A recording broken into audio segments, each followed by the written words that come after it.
예, 오늘의 말씀 함께 나누겠습니다. 나의 성도들을 내 앞에 모으라.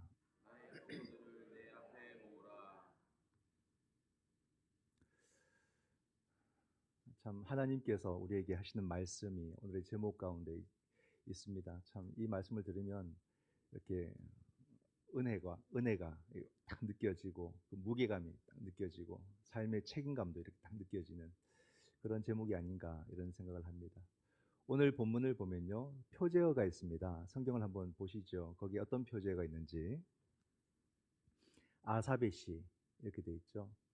아삽, 우리가 자주 들어보지 못한 이 이름이지만 그래도 성경에 좀 나와 있습니다. 아삽이 어떤 사람인가? 역대상 25장에 보게 되면은 레위 지파로서 그 성전의 업무를 맡아서 일을 하는 사람으로 그렇게 나타납니다. 그 중에서도 어떤 역할을 하냐면 이렇게 성가대 사역을 맡아서 하는 사람이 아삽이에요. 그 시편에도 우리가 지금 보게 되면은 아삽의 시가 여러 군데 있습니다. 몇 개 나와 있습니다.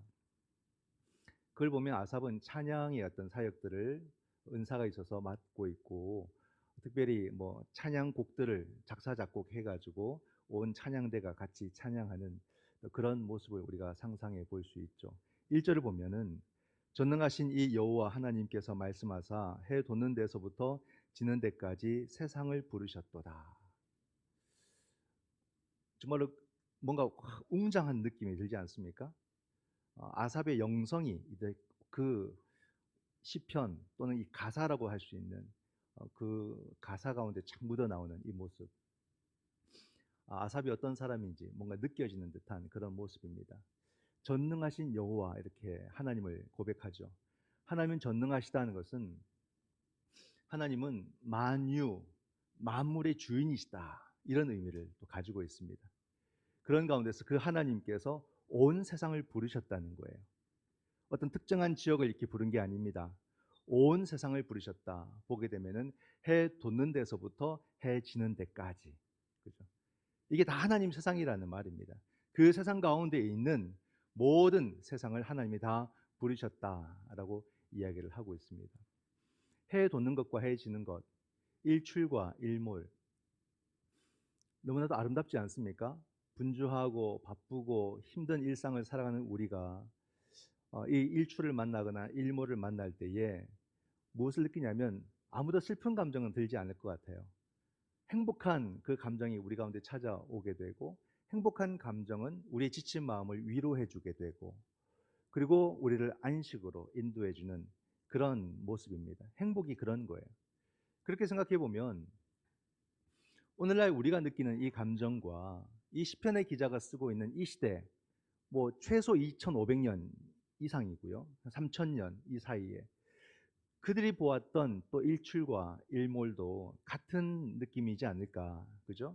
일출과 일몰은 참 어디에서나 아름다운 것 같은데, 사실 우리가 보는 일출과 일몰보다 그 이스라엘 땅, 그죠? 광야, 사막 가운데에서 일출과 일몰은 황홀경에 빠지게 한다고 그렇게 이야기를 합니다.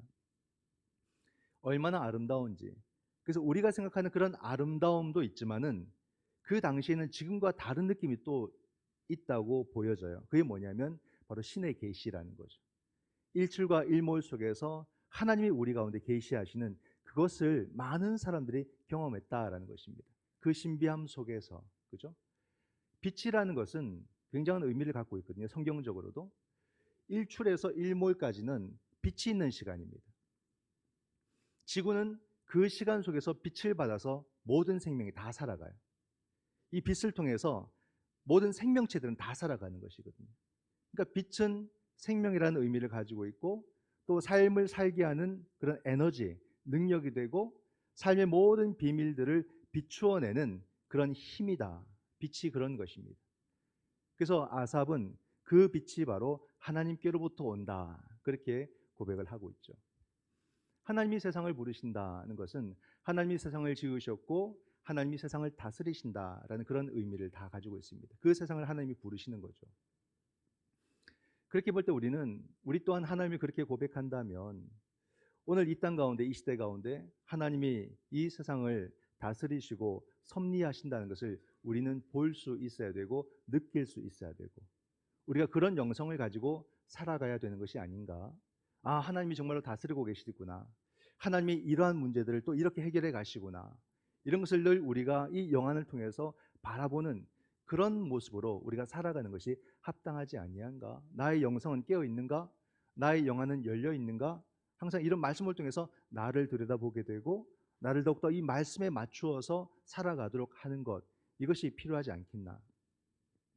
아삽은 이러한 하나님을 생각하고 또 그 하나님의 세상을 바라보면서 지금 이곳에서 찬양을 하고 있는 그런 아삽의 모습을 한번 떠올려 보십시오. 참 대단하지 않습니까? 이미 그는 하나님의 세상을 보고 있는 거죠.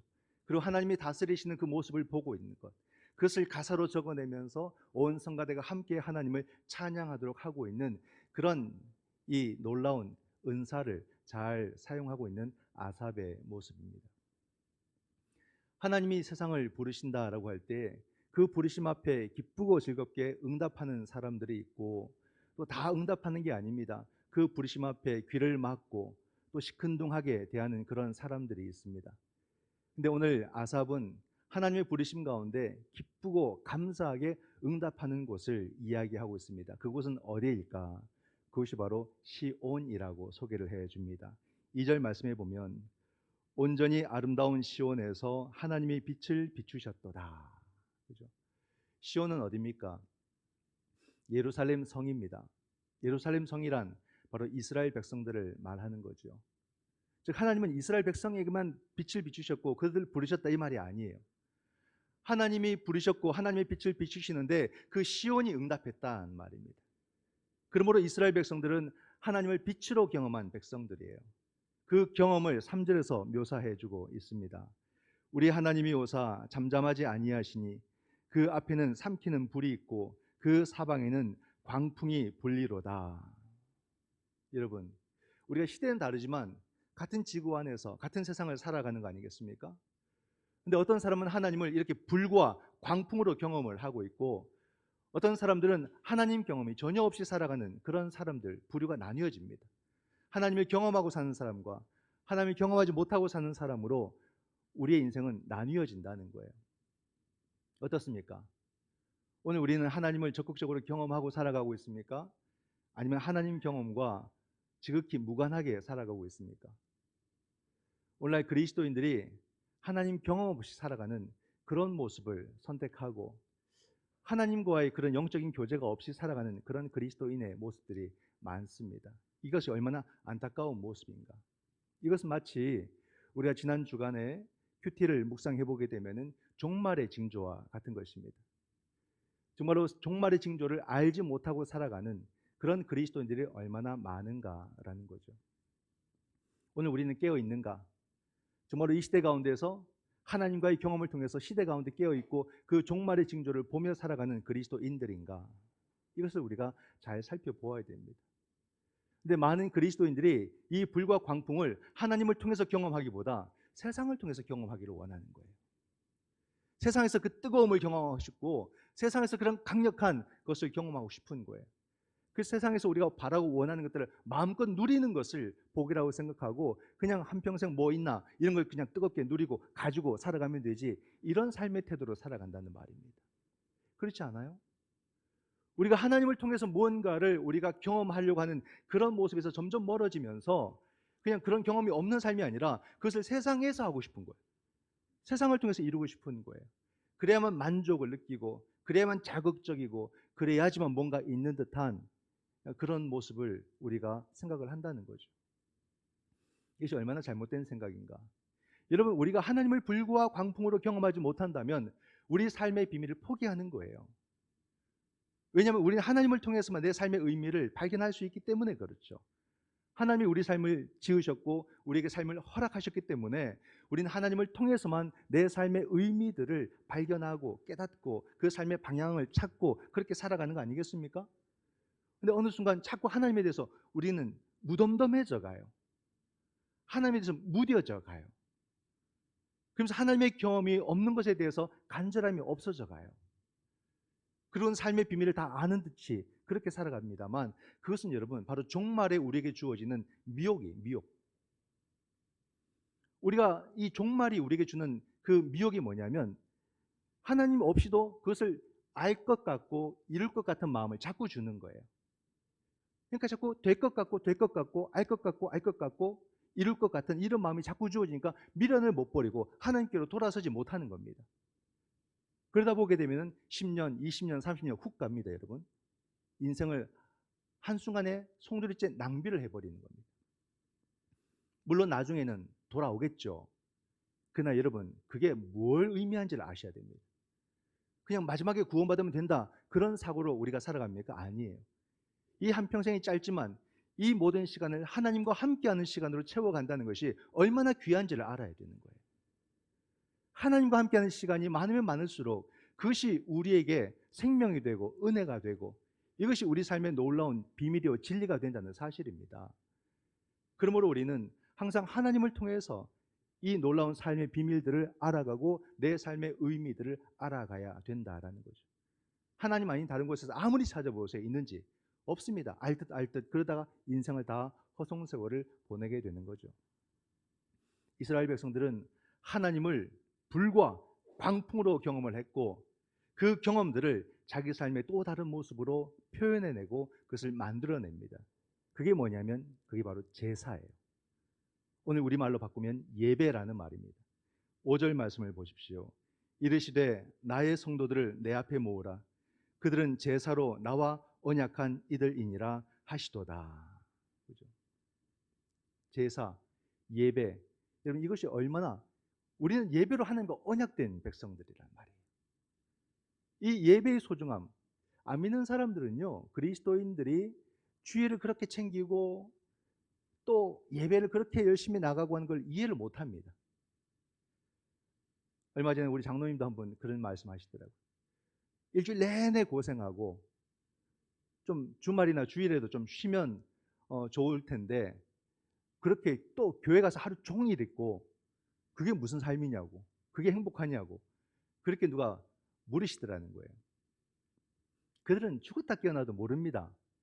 우리가 안식일을 지키고 예배를 드리는 이 삶이 얼마나 행복한지, 이 삶이 우리에게 얼마나 은혜가 되고 이것이 진정한 안식이라는 것을 그들은 모르는 거죠.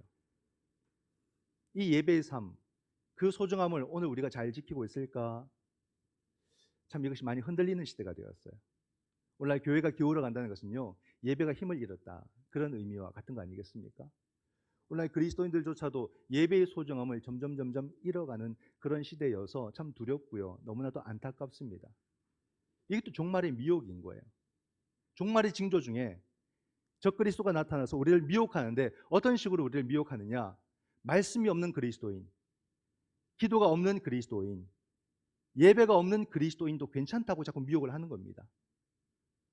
우리는 말이 안 되는 이야기였지만 벌써 그 미혹에 빠져서 말씀과 멀어지는 사람이 얼마나 많은지, 기도와 멀어진 사람이 얼마나 많은지, 그리고 예배에서 떠나는 사람이 얼마나 많은지, 이것은 미혹이라는 거예요. 미혹.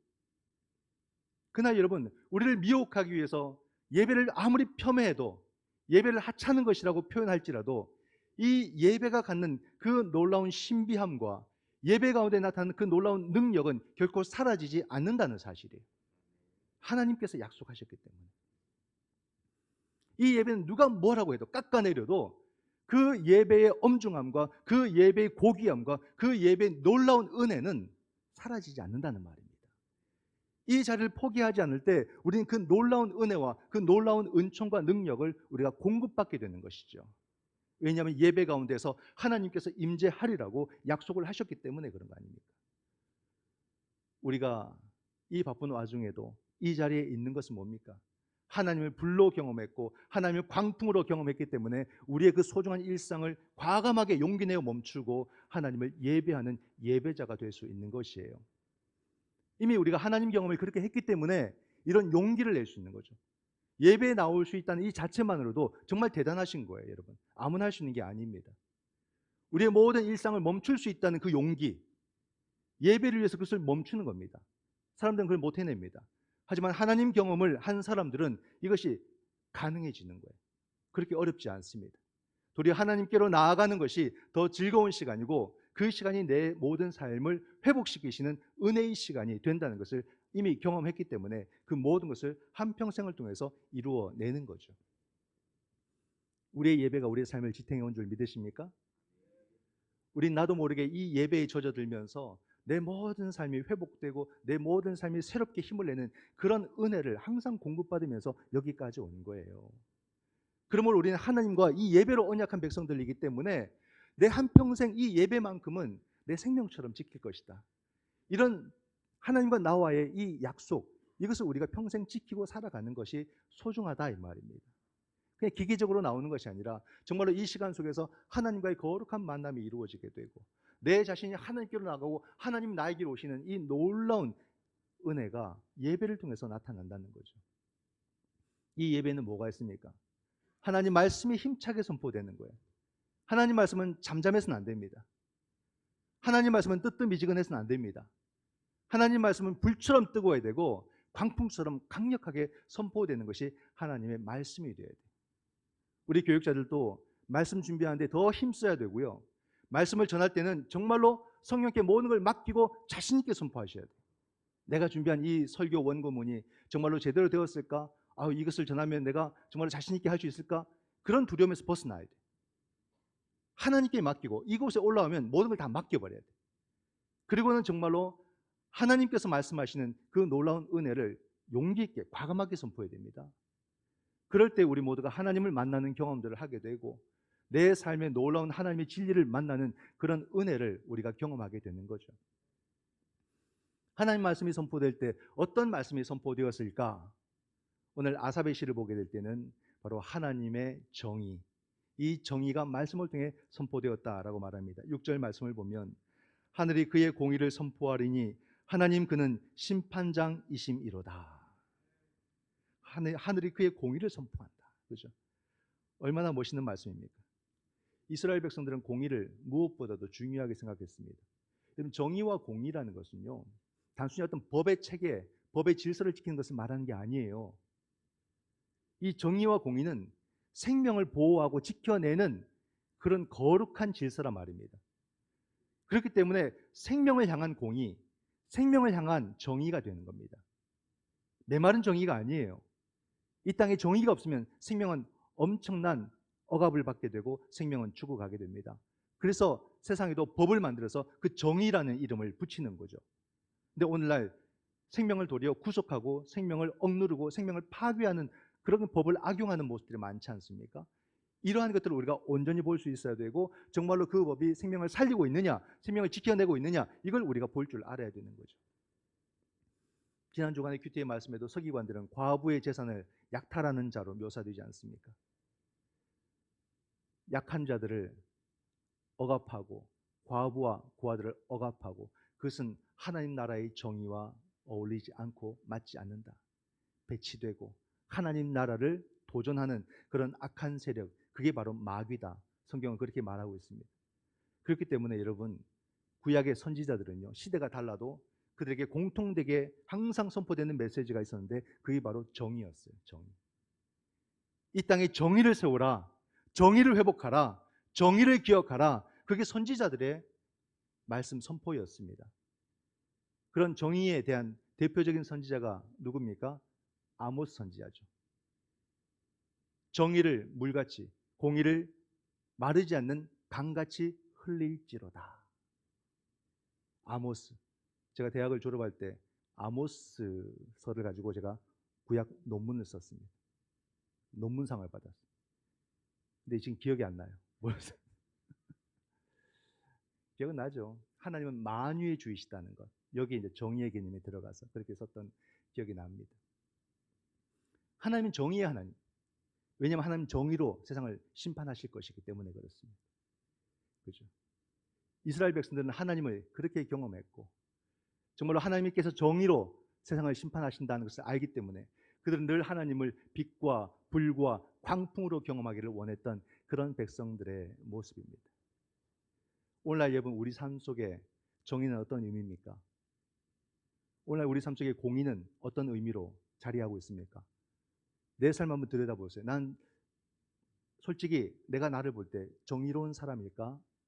정의롭다고 하면 나 늘 산다고 부딪히고 싸우고 그냥 큰 소리 치고 이런 걸 말하는 게 아니라 정말로 생명을 지켜내고 생명을 소중히 여기고 생명을 내가 돌볼 줄 아는 그런 정의, 그런 정의가 내게 있는가? 아니면 난 늘 이 정의를 포기하고 불의하더라도 내 이익을 최대한 극대화하는 그런 삶의 모양으로 내가 살아가고 있지 않는가? 우리 남 이야기하지 말아야 돼요. 항상 나를 돌아보면 되지 않겠습니까?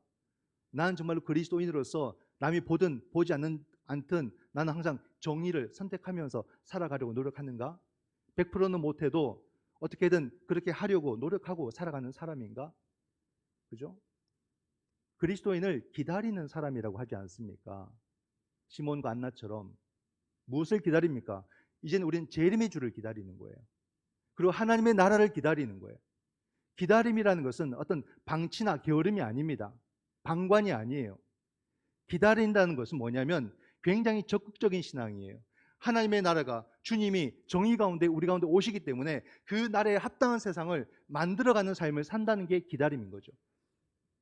그러므로 우리 삶 속에 불의가 있다면, 우리 삶 속에 생명을 억압하는 그런 모습들이 있다면 그것에 저항하는 거예요. 그러므로써 그것을 우리가 타파함으로써 하나님의 나라가 임하기에 합당한 세상을 내 삶 속에서 구체적으로 실천하고 만들며 살아가는 것이 기다리는 신앙입니다. 굉장히 적극적이죠. 그리스도인들은 기다리는 삶을 산다는 것은 이 땅에 적극적으로 실천하고 행동하며 산다는 말입니다. 그 나라의 정의에 맞게. 이런 모습이 우리 가운데 있는 거죠. 이러한 우리들에 향해서 세상은 굉장히 위협할 것이고 으르렁거릴 것이고 우리를 굉장히 무섭게 그렇게 위협해 올 것입니다. 그러나 우리는 굴하지 않아요. 왜? 우리도 하나님을 빛으로, 하나님을 불로, 하나님을 광풍으로 이미 경험한 사람들이기 때문에 굴하지 않는다는 말입니다. 하나님이 경험된 사람은요 흔들리지 않아요. 그냥 하나님을 이럴 것이다 라고 아는 사람은요 흔들립니다. 그러므로 우리 기독교 신앙을 체험적 신앙이라고 해요. 하나님의 빛으로 경험해야 돼요. 하나님의 불로, 광풍으로 내 삶 속에서 경험해 가야 이 사람은 누가 흔들어도 흔들리지 않습니다. 누가 딴소리 해도 거기에 현혹되지 않습니다. 미혹되지 않아요. 담대하게 하나님의 생명을 지키기 위해서 정의와 공의를 행하는 사람으로 살아갈 수 있게 되는 것이 하나님 경험에서 나온다 이 말입니다. 여러분, 오늘 우리는 어떻게 하나님을 또다시 빛으로 경험할 수 있을까? 어떻게 또다시 우리의 하나님을 온전히 전능하신 하나님으로 만유의 주로 우리는 경험할 수 있을까라는 거죠. 이게 관건 아니겠습니까? 사도 바울께서 우리에게 그 답을 제시해 주고 있습니다. 고린도후서 4장 6절 말씀에 보면 어두운 데에 빛이 빛이라 말씀하셨던 그 하나님께서 보세요. 예수 그리스도의 얼굴에 있는 하나님의 영광을 아는 빛을 우리 마음에 비추셨느니라. 우리가 하나님을 빛으로 경험하는 길이 예수 그리스도라고 말씀해 줍니다. 이제 우리는 오직 예수 그리스도를 통해서 하나님을 빛으로 경험할 수 있다 이 말이죠. 여러분, 오늘은 산상 변모주일입니다. 제가 최근에 이 산상 변모에 대한 설교를 했었죠. 기억나십니까? 아주 짧은 시간에 잊어버린다는 것은 목회자에게는 상당히 유리한 면도 있습니다. 그 원고를 또 쓸 수 있다는 것. 여러분, 예수님이 하루는 세 제자와 함께 높은 산에 올라가셨어요. 그리고 거기서 변모하셨어요. 그 옷에서 광채가 나 엄청나게 희어졌다 이렇게 이야기합니다. 그때 모세가 나타났고 엘리야가 나타났어요. 그 모세도 엘리야도 하나님을 불과 광풍으로 경험한 사람들이에요. 그 모습을 제자들은 보았고 그 제자들은 주님을 빛으로 경험하는 순간이 되었어요. 그 빛은 하나님의 영광이었어요. 그 말은 이제 예수 그리스도를 통해서 우리가 구원을 받는다, 생명을 얻는다, 그런 고백이 된 거죠. 예수님이 빛이 되셨습니다. 하나님의 빛이, 하나님의 영광입니다. 그러므로 오늘 예수 그리스도를 믿는 저와 여러분은 이 땅 가운데 빛으로 살아가게 되는 것이고 빛을 발하며 살아가게 되는 것입니다. 오늘도 하나님은 똑같이 이 시대 가운데 선포하십니다. 나의 성도들을 내 앞에 모으라. 그 하나님의 성도가 누구라는 말입니까? 그들은 바로 예배자요, 그리고 이 땅 가운데 정의로 살아가는 사람들이다 이 말입니다. 이게 바로 여러분 절대 추상적이지 않고 구체적인 우리가 예수 그리스도의 빛으로 살아가는 모습이라 이 말입니다. 우리가 하나님을 예배하며 이 땅 가운데 정의로 살아가는 것이 우리가 빛 가운데 살아가는 나의 모습, 우리들의 모습임을 기억하시기 바랍니다. 그래서 그리스도인으로 산다는 게 무언가를 우리가 온전히 이해하고서 이 땅 가운데 참 예배자가 되고, 누가 하라 해서가 아니라 정말로 내 마음의 감동으로 이끌림을 받아서 정말로 더 예배자가 되시고, 그리고 여러분 보든 누가 보지 않든 정의를 행하면서 내 삶 속에서 살아감으로써 내 모든 삶이 모든 생명들을 살리는, 돌보는 그런 삶이 될 수 있기를 주님의 이름으로 축원드립니다. 아멘. 기도하겠습니다.